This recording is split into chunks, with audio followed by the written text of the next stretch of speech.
Hello and welcome to another episode of My Favourite Board Games, in which I talk about my favourite board games. Last time we covered the very, very big, very, very heavy and very, very good Oath by Later Games, but today we're going to be covering something also teeny tiny, but also bloody brilliant, because this is Shut the Box. Now this was a gift from a friend who got it for £1, I think, from a pound shop in Brighton.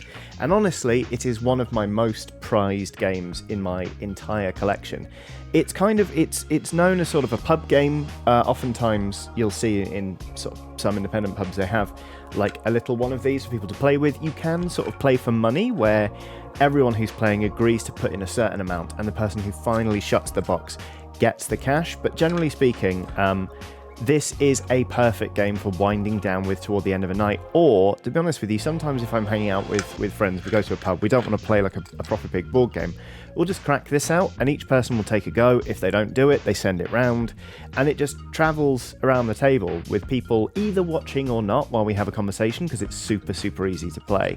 And then eventually someone shuts the box, and we all go, "Whee!" And then later on someone will open the box again, and we'll all be like, "Oh no, the cursed box, we have to shut it now." But how do you shut the box? That's a very great question. So, as you can see here, it is basically a lid with hinged little numbers from 1 to 9, and you can flip them down or stand them back up as needs be. You also have 2 dice, and the idea is you roll these dice. So, that's 2 6s.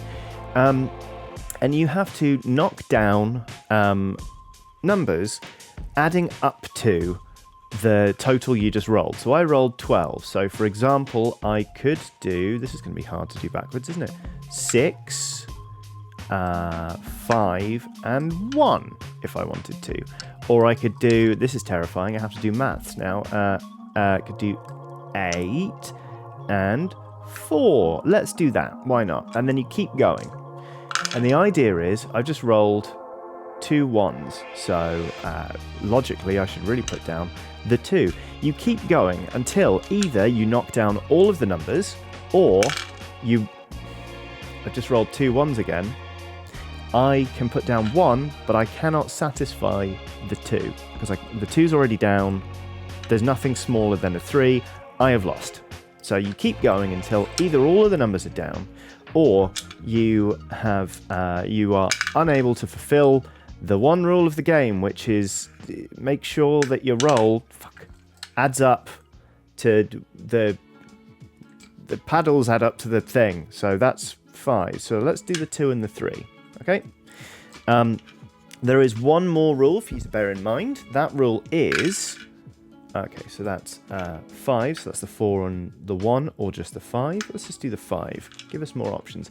There is one rule which, okay, nice. So that's 6 and 3. So let's just shove the 9 down. Because the 7, 8, and 9 are obviously quite high value. You can only do them as sort of like, as part of a combined roll. Whereas 1 to 6, obviously, you could, in theory, get all of those values off one die. So, once you've knocked down the 7, 8, or 9, if you want to, you can keep rolling with 2 dice, or you can swap to just 1. So let's say, for example, I just had an incredibly lucky run. That's the 3, so it's over. Now, you know, from watching me not do brilliantly at this game, I'll be perfectly honest, on this video, or if you are kind of mathematically minded, that's 6 and 2, so I didn't intend for that to happen, but I really wish I'd sold it as if I did. We're going to flop down the 8. Probability knowers and likers, so that's 4 and 4, so that's another 8. So we're going to do 4, 3, and 1. You probably will have worked out by now that this isn't exactly the easiest game to win, which is kind of, I've not shut the box. That was 2 and 2, and I couldn't satisfy that. I think that's my favourite thing about it, is that it's so quick that, especially if you're just you're taking one go and sending it round, it travels at quite a pace. It's fun, it's engaging, it's really easy to learn. It's not hard. That's a 1 and a 4. It's not hard to sort of get your head around and teach new people and just sort of bring them into like a simple group activity. But it also sticks around for a while, so that you really feel like you've like had an achievement. That's the 1 and the 3. So that's me screwed again. When someone finally does it, you feel amazing. Like a cheer goes up. Sometimes, you know, you'll do a lap at the table or whatever. It's just like, it is just simple enough to be borderline silly. Like, it's almost asinine. It is luck-based enough that losing doesn't feel terrible. However, the choices are significant enough that winning it does make you feel very clever. It's so quick that playing a game can take literally seconds, but it's hard enough to win that it takes a while. So you really feel like you've absolutely nailed it. And you can stop any time. Like I say, a game takes seconds to play, and if you're fed up, you just flip it down, shut the box, and you're done. It's just a gorgeous little piece of design, and I'm genuinely surprised more people haven't heard of this game, because I think it is one of those ones that was probably a bit more prevalent, like shove halfpenny tables or bar billiards tables in pubs and stuff. People don't seem to really know very much about this game, but it's an absolute corker. And you know, all you really need is 2d6, a pen, and some paper. If you wanted, you could just make 9 little bits of paper, number them 1 to 9, and just flip them over when you roll. You don't need to own a little teeny tiny £1, thank you so much, pound shop from Brighton box. But having one really helps. It's lovely. It's just like, for all of its simplicity, I'm getting quite good at playing this game backwards. For all of its simplicity, it is a game that my friends and I bust out a lot. And I've done it again. I rolled 2 1s and accidentally knocked down the number I wanted to. That's amazing. It's like, my friends and I play this so much. So that is 6, 7, 8, 9, 10, 11. 8. That's the 7. 8 and 3. This is starting to look interesting. Probably going to biff it. But 5, 6, 7, 8, 9. Got to keep rolling with 2 because that 7 is still up. That is 9 again.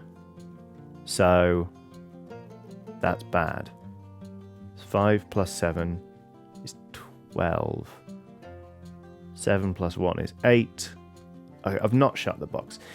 But hopefully what I have managed to get across is that this game is bloody brilliant. It's almost like a folk game, but it's it's actually quite a well-known one, and I love it, which is why I wanted to make this video in particular, because I thought to myself, I was like, I want to shut the box, and then I thought, is this too simple? Is this a bad choice? Is this a stupid game to put on my favourite board games? And then I thought, number one, no, because it's about my favourite board games, not about my favourite most worthy board games. And second, this is the kind of thing I don't get much of a chance to talk about, because it's Shut the Box. Like, who's going to make a video about Shut the Box? But, like, I can, so I have. And I love it. So, previously, while I was working at Dicebreaker, I might have been able to mention this on the podcast, but making an entire video that's running almost to 10 minutes about this nonsense, nah, wouldn't have been able to. But here we are. What a brave new world, and what a lovely box. I'm really feel like I'm going to have one more go at shutting this, because if I can shut it on this video, that will feel brilliant. So that's 5 and 4, so that's 9.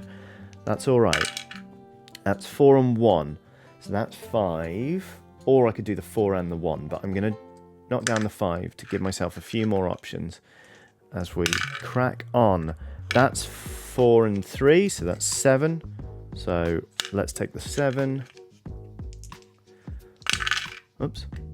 That's 5 and a 1, so we'll do the 6. This is looking pretty good. Okay, I've rolled 5 and 3, which is 8. So now, I'm going to get rid of one of these. And now I just have to roll a 1, a 2, a 3, and a 4 without rolling a 5 and a 6 or any duplicates of that result. So that's a 3. That's a 3. I did not shut the box. But bloody hell, it's good. I love this game. I really, really do. So if you see a copy of it, pick one up. It's great. It's cheap. You know, you can get nice ones. You can even get like ones with 4 boards on a square, so you play against one another in like a frantic who will be the first to shut the box kind of way. But that's not really how I like to play. I like to play it nice, cool, calm, considered. You know, I'm rolling dice, I'm talking to people, and then I go, oh, I didn't shut the box, and it's your turn. You know, and then what if someone gets down to the very last roll? They'll be like, need a 7, roll it. Do they get a 7? The crowd goes wild. Do they not? Box goes round. It's delightful. It's bloody wonderful, and I love it. I love you, Shut the Box, and I love you for watching this video. Thank you so much for doing so. Who knew that we could talk for so long about bits of wood and dice? But yeah, hopefully you enjoyed this video. If you did, there are loads more on the channel for you to watch. You presumably know that by now. I also have a Patreon, patreon.com/Johnny Chiodini. I'm on Twitter, it's JOHNNEH is my username. Do the whole liking and subscribing and commenting thing. It boosts the algorithm, and it means that we can find more people to add to this lovely, lovely community, which is on Discord if you want to join it via the Patreon, yada, yada, yada. You know what I'm talking about by now. So yeah, thank you again so much for watching. I hope you have a lovely day, and if you do try and shut the box, I wish you luck with your rolls. Take care.